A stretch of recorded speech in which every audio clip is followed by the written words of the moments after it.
आपका समय शुरू होता है अब। धन्यवाद अध्यक्ष जी।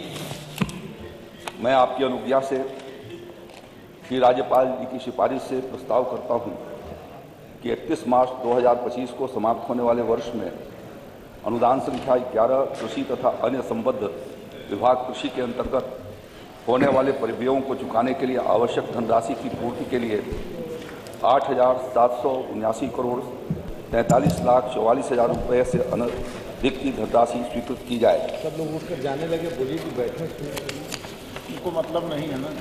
माननीय अध्यक्ष जी, जो इस साल योगी आदित्यनाथ जी की सरकार ने कृषि विभाग के लिए बजट रखा है, ये 2016-17 वित्तीय वर्ष की तुलना में उस समय का बजट 3,955 करोड़ 32 लाख रुपए था। आज न तो नेता प्रतिपक्ष हैं, न उस समय के कृषि मंत्री माननीय शिवपाल सिंह जी यादव हैं, आदरणीय पांडे जी इसमें विराजमान हैं। उस साल यही कृषि मंत्री के रूप में काम देख रहे थे विभाग का। तब से लेकर के और आज तक आज जो बजट रखा गया है वो 121.96% अधिक है। ये इस बात को साबित करता है कि योगी आदित्यनाथ जी की सरकार किसानों के प्रति प्रतिबद्ध है और निरंतर उनके खुशहाली के लिए प्रयत्न कर रही है। और इस नाते 5 वर्षों के भीतर 121.96% बजट का बढ़ना, ये उत्तर प्रदेश के इतिहास का यह अपना एक स्वर्णिम अवसर है जो किसानों के हित में काम कर रहा है। कल ही भारत रत्न के रूप में आदरणीय चौधरी चरण सिंह जी को नवाजा गया है और डॉक्टर स्वामीनाथन साहब को नवाजा गया। इन दोनों का कृषि क्षेत्र के भीतर बहुत महत्वपूर्ण भूमिका रही है। उत्तर प्रदेश के कृषि सुधारों के लिए सदैव चौधरी चरण सिंह जी याद किए जाएंगे। वहीं पर देश को आत्मनिर्भर और फूड बास्केट के लिए डॉक्टर स्वामीनाथन याद किए जाएंगे। डॉक्टर स्वामीनाथन साहब की रिपोर्ट के अनुसार निरंतर प्रधानमंत्री मोदी जी ने उस कृषि क्षेत्र को किसानों के हित में काम करने के लिए आगे बढ़ाया है और उसी पर चिन्हों पर चलते हुए योगी आदित्यनाथ जी सरकार ने इस पर अपनी कार्रवाइयां की, जिसकी वजह से आज उत्तर प्रदेश की कृषि क्षेत्र की ग्रोथ रेट 8% से ज्यादा चल रही है। देश में सर्वाधिक हमारा ग्रोथ रेट है। मैं आपके सामने ये ध्यान दिलाना चाहता हूं कि खाद्यान्न उत्पादन में उत्तर प्रदेश गत वर्ष 625,23,000 मीट्रिक टन उत्पादन करके 2016-17 की तुलना में 12.16% वृद्धि किया है। इसी तरीके से यदि हम चावल की मात्रा उत्पादन में देखें तो 14.27% की वृद्धि हुई। गेहूं उत्पादन 349 मीट्रिक टन से बढ़कर के 380 लाख मीट्रिक टन हुआ, 8.86% की वृद्धि हुई है। दलहन के उत्पादन में हम लोगों ने 2016-17 के 93 लाख मीट्रिक टन उत्पादन की जगह पर पिछले साल हमने 29.79 लाख मीट्रिक टन पैदा किया है, जो 24.44% अधिक है। और इसी प्रकार से तिलहन के उत्पादन में हम लोगों ने 116.61% की उत्तर प्रदेश सरकार ने जो है वो उपलब्धि हासिल किया है। और किसानों को जो हम लोगों ने निःशुल्क मिनी किट दिए और हाई वैल्यू क्रॉप के लिए उनको जागरूक किया, उसका परिणाम यह है कि 12.4 लाख मीट्रिक टन से बढ़कर के सरसों का उत्पादन, तिलहन का उत्पादन 26.26 लाख मीट्रिक टन हुआ। यह अपने में एक रिकॉर्ड है और इसलिए मान्यवर हमारी उत्पादकता भी बढ़ी है। हम लोगों ने ये प्रयास किया योगी जी की सरकार ने कि किसान भाइयों को उन्नतशील प्रजाति का हम बीज उपलब्ध कराएं और बड़े पैमाने पर उपलब्ध कराएं। इसी तरीके से माननीय सिंचाई मंत्री जी के सहयोग से किसानों भाइयों को निःशुल्क सिंचाई सुविधाओं को प्रदान करके और टेल तक पानी पहुंचा करके कृषि उत्पादन को बढ़ाया गया, जिससे हमारी प्रोडक्टिविटी बढ़ी है। समय पर हमने बीज के साथ साथ खादों और उर्वरकों का प्रबंध किया और इसके बाद माननीय प्रधानमंत्री मोदी जी को धन्यवाद देना चाहता हूं कि उन्होंने 14 में सरकार आने के बाद 14 में आने के बाद 60% से लेकर के और 110% तक विभिन्न फसलों के एमएसपी में वृद्धि किया। आप बैठ के कहते हैं कि एमएसपी की गारंटी दो। एमएसपी का गारंटी देने वाला कोई है तो आदरणीय प्रधानमंत्री मोदी जी हैं, जिन्होंने डॉक्टर स्वामीनाथन साहब की रिपोर्ट को समझते हुए 1.5 गुना से ज्यादा बढ़ाई, 2 गुने तक कुछ फसलों का किया। जब मैं आगे आऊंगा तो मैं आपको बताऊंगा कि किन किन फसलों का 100% से ज्यादा मोदी जी की सरकार ने बढ़ाया है। तो इस प्रकार से कोशिश किया। और दूसरी तरफ आदरणीय मुख्यमंत्री योगी आदित्यनाथ जी ने विभिन्न फसलों की, आपके जमाने में धान और गेहूं की खरीदारी करते थे पांडे जी, लेकिन भुगतान नहीं होता था किसान को। 6-6 महीने 7-7 महीने तक साधन सहकारी समिति, क्रय केंद्रों और बैंकों के चक्कर लगाते थे। योगी जी की सरकार ने यह व्यवस्था किया कि डीबीटी के माध्यम से उनके खातों में तुरंत भुगतान किया जाना, और उसके नाते हम लोगों ने रिकॉर्ड खरीदारी की व्यवस्था कराई। योगी जी की सरकार ने आने के बाद 2017 में दूसरा फैसला जो किया था वो किसानों के हित में था। पहला फैसला था कर्ज माफी का और दूसरा फैसला था एमएसपी पर खरीदारी का, और 37 लाख मेट्रिक टन गेहूं खरीदा था हम लोगों ने उस साल। आपने मात्र 7 लाख मेट्रिक टन खरीदा था उसके पहले साल। 5 गुना से भी ज्यादा खरीदारी किया है। इसके नाते उत्तर प्रदेश का ग्रोथ रेट बढ़ा है। सिर्फ कागज के भाषणों से नहीं, किसानों के लिए आंसू सिर्फ बहाते हैं, हरियाली आंसू, उस तरीके से नहीं। हम लोगों ने जमीन पर उसका काम किया। हमने विभिन्न कृषि यंत्रों के माध्यम से उत्तर प्रदेश के किसान भाइयों को हमने ये प्रयास किया है कि पर्याप्त मात्रा में आपने 5 साल के भीतर 13,998 कृषि यंत्र किसानों को दिए थे। हम लोगों ने 1,67,745 कृषि यंत्र उनको उपलब्ध करवाए, और 2016-17 से अब तक 1,302 करोड़ रुपए की धनराशि कृषि यंत्रों पर अनुदान के रूप में किसान भाइयों को हमने डीबीटी के माध्यम से दिया है। राज्य के भीतर 11,000 ट्रैक्टर किसानों को 11,000 किसानों को हमने ट्रैक्टर से लैस किया है। यह हमारे फार्मर्स बैंक के कारण हुआ है, यह हमारे कस्टम हायरिंग सेंटर की वजह से हुआ है।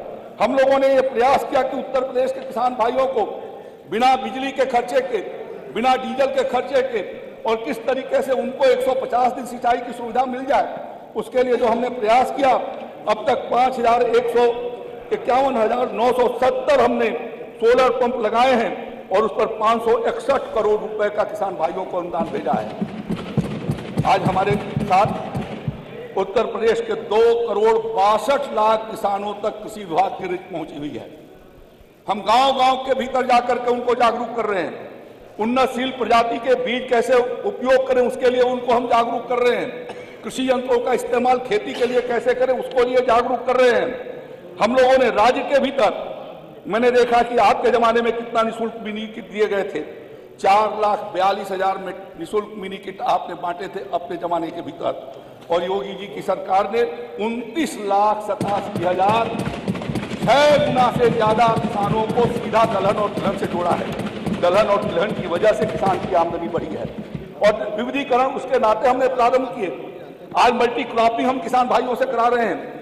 गन्ने के भीतर भी हम लोगों ने एक विशेष प्रकार से प्रयोग किया है कि दलहन और तिलहन की खेती करके किसान अपनी आमदनी को बढ़ाए, और इसलिए उत्तर प्रदेश के भीतर हमारे किसान भाइयों की आमदनी आपके जमाने में 56,000 से बढ़ करके आज 96,000 रुपए से ऊपर जा रही है। इस साल तो और ज्यादा हो जाएगी, हम दूने को पार कर जाएंगे। ये और आगे आने वाले दिनों में योगी जी की सरकार के 3 साल ये किसान की आमदनी को 3 गुना तक पहुंचाएगी। आपके जमाने में जितना आमदनी था उसे 3 गुने तक हम पहुंचाने की दृष्टि से आगे की ओर बढ़ सकेंगे। हम वहीं पर खेत तालाब योजना के माध्यम से 33,353 किसान भाइयों के खेतों पर वर्षा जल का संरक्षण करके सिंचाई की सुविधा उनको दिया जा सके। माइक्रो इरिगेशन और डीप इरिगेशन के माध्यम से 1 ड्रॉप मोर क्रॉप जो प्रधानमंत्री जी ने कहा था कि गिरते हुए भूजल स्तर को रोकने के थामने के लिए कम सिंचाई के भीतर खेती के संसाधन विकसित किए जाए। मोदी जी और योगी जी की सरकार के सौजन्य से आज किसान भाइयों को, सामान्य किसानों को 80% अनुदान, और अनुसूचित जाति जनजाति के किसान भाइयों को 90% अनुदान पर हम उनको स्प्रिंकलर और डीप इरिगेशन उपलब्ध करवा रहे हैं। और इस नाते हमारा गन्ने का भी डीप इरिगेशन की वजह से आज गन्ने की प्रोडक्टिविटी बहुत आगे की ओर बढ़ी है। 44% से ज्यादा हमारा जो है गन्ने का उत्पादन जो है प्रोडक्टिविटी उसकी बढ़ी है, रकबे उसके बढ़े हैं।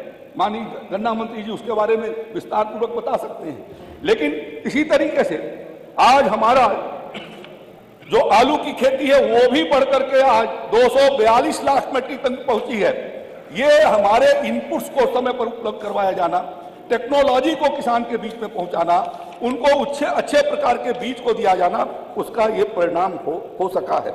हम लोगों ने जैविक खेती के लिए भी राज्य के भीतर अपने कार्यक्रम को चालू किए हैं और 2,36,000 किसानों को प्राकृतिक खेती, नमामि गंगे योजना के भीतर बुंदेलखंड उत्तर प्रदेश बुंदेलखंड गो आधारित प्राकृतिक खेती के आधार पर 2,36,00,000 किसानों को हम लोगों ने उससे जोड़ा है। और उनके लिए जो बजट अभी आई है उस बजट के भीतर टेस्टिंग लैब सभी चारों विश्वविद्यालयों के भीतर ऑर्गेनिक टेस्टिंग लैब स्थापित करने के लिए उसके भीतर हम लोगों ने व्यवस्था की है। मान्यवर, मैं निवेदन करना चाहता हूं कि राज्य के भीतर हम लोगों ने यह प्रयास किया है कि वित्तीय निवेश कृषि क्षेत्र के भीतर बढ़े और इस दृष्टि से भी 2016-17 में 75,071 करोड़ रुपए का आप लोगों ने कृषि ऋण वितरण किया था और उसकी तुलना में योगी आदित्यनाथ जी की सरकार ने 1,32,577 करोड़ किया। 76.60% हम लोगों ने निवेश को बढ़ाया है और जिसकी वजह से आज किसान सक्षम हुआ है कि टेक्नोलॉजी के माध्यम से आज हम कृषि यंत्रों पर ऋण उनको उपलब्ध करवा रहे हैं, सोलर पंपों के लिए हम उनको करा रहे हैं, एग्री जंक्शन के लिए उनको ऋण उपलब्ध करवा रहे हैं। और वही किसान जो आपके जमाने में अदायगी नहीं कर पाता था, आज वो अदायगी करने में सक्षम हुआ है, आर्थिक रूप से संपन्न हुआ, इसके नाते वो अदायगी करने में सक्षम हुआ है।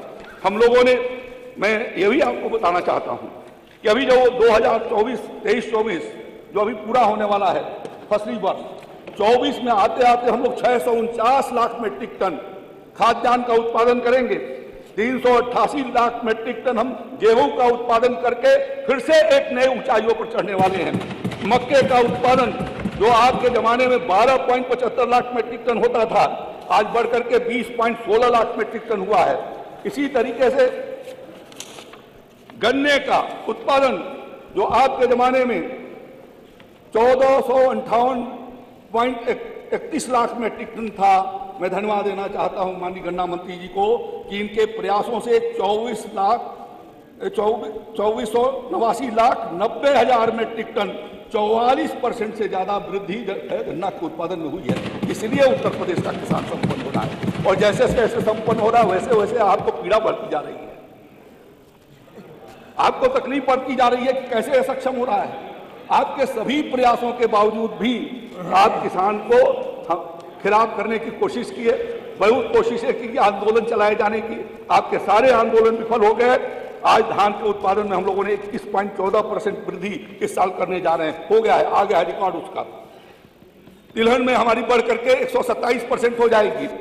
इसी तरीके से दलहन में बढ़ करके 35.28% हो जाएगी। आलू के उत्पादन में 90% वृद्धि हुई है माननीय शिवपाल सिंह यादव जी। आपके जमाने में होता था 129.16 लाख मीट्रिक टन और इस साल हम पैदा कर रहे हैं 243.60 लाख मीट्रिक टन आलू का उत्पादन। ये हमारे नीतियों के परिणाम है। बाजार में जब आलू के रेट गिरे, योगी आदित्यनाथ जी की सरकार ने बाजार हस्तक्षेप योजना चला करके आलू की खरीदारी करने का काम शुरू किया। गन्ना के क्षेत्र से दलालों और माफियाओं को बाहर निकाला। आपके जमाने में पर्चियां ब्लैक होती थी। मैं जब कृषि मंत्री के रूप में जब मैं पहला दौरा बुंदेलखंड का झांसी किया था और अब की बार भी भगवान श्री राम लला की स्थापना के बाद पहला दौरा मैंने किसी जनपद का किया है तो झांसी में किया है। यह राम राज लाने का संकेत था। और मैं आपको बताना चाहता हूं कि जब मैं गया तो उस समय हुदहुद से आपकी सरकार के भीतर किसान जो है प्रभावित थे। प्रधानमंत्री फसली बीमा के भीतर लगभग 56,000 किसान इंश्योर्ड थे, लेकिन उनके 200 करोड़ रुपए का बकाया जो बीमा राशि थी भुगतान उनका नहीं हुआ था किसानों के क्षतिपूर्ति का। जब मैंने वहां कहा कि बीमा कंपनी को बंद कराते हैं, आपके जमाने का बकाया का पूरा भुगतान हो गया, पूरा का पूरा भुगतान हुआ। आज उसी बुंदेलखंड के भीतर हमारी प्रोडक्टिविटी बढ़ी है। और झांसी का भी, अभी गया था मैं झांसी का किसान भी सिंचाई विभाग की कृपा से अब धान की फसल लगाने लगे हैं। यह बदलाव है बुंदेलखंड का। आपके जनपद में बाजरे की खेती होती थी, खासतौर पर इटावा, और नेता विरोधी दल का प्रिय क्षेत्र कन्नौज, लेकिन कभी बाजरे की खरीदारी नहीं हुई, ज्वार की खरीदारी नहीं हुई, मक्के की खरीदारी नहीं हुई। दो कृषि मंत्री बैठे हैं आपकी सरकार के। इस बार बासमती जी का सरसों की कभी खरीदारी नहीं किया, मूंग की कभी खरीदारी नहीं किया। ये योगी जी की सरकार है जो आज बाजरे की भी खरीद करती है, ज्वार की भी खरीद करती है, मक्के की भी खरीद करती है, मूंगफली की भी खरीद करती है, सरसों की भी खरीद करती है, चना की भी करती है, मसूर की भी करती है। धन्यवाद है प्रधानमंत्री जी को जिन्होंने 1.5 से 2 गुना किया, और धन्यवाद है योगी जी को जिन्होंने इस तरीके से खरीदारी करके किसान की आर्थिकता को बढ़ाए जाने का, संपन्नता को बढ़ाए जाने का प्रयास किया है।